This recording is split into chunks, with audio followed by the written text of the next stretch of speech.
أعوذ بالله من الشيطان الرجيم. بسم الله الرحمن الرحيم.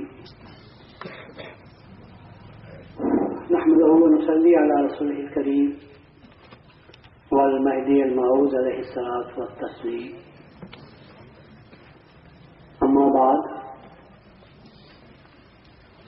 فقد قال الله تبارك وتعالى في كلامه القديم والفرقان العظيم: أعوذ بالله من الشيطان الرجيم. بسم الله الرحمن الرحيم.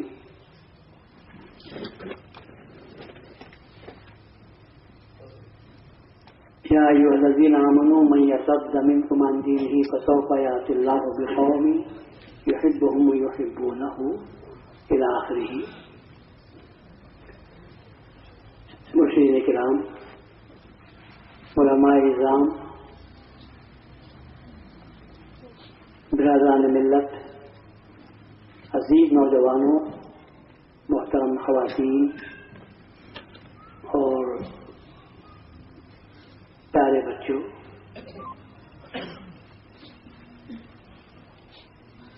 کل کا جلسہ بفضل خدا و بصدقہ خاتمین و بدعائے مرشدین کرام صرف دعا ہی نہیں بلکہ بذات خود بحاضری مرشدین کرام احسن طریقے پر پائے تکمیل تک پہنچا. رسول اللہ صلی اللہ علیہ وسلم کی سیرت کے نقوش کو اور آپ کے پیغام کو آپ حضرات تک پہنچانے کی کوشش کی. رات کافی ہو چکی تھی. آپ یقین مانیے کہ نماز فجر کے بعد مجھے لیٹنا نصیب ہوا تھا. اب وہ زمانہ نہیں رہا، آج سے 15-20 سال پہلے کا تھا.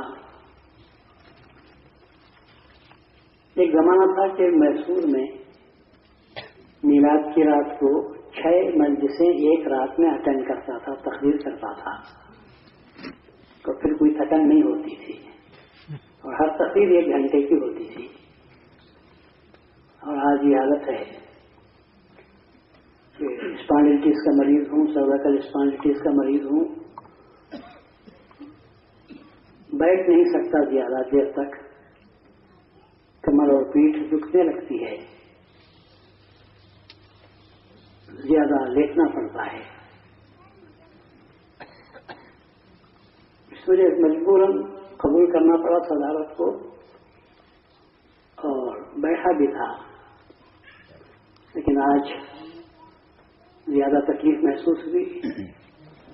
ان مرشدین کرام سے جن کی تقریر کے وقت میں حاضر نہیں تھا معافی چاہتے ہوئے، افسوس کا اظہار کرتے ہوئے طے کیا ہے کہ آئندہ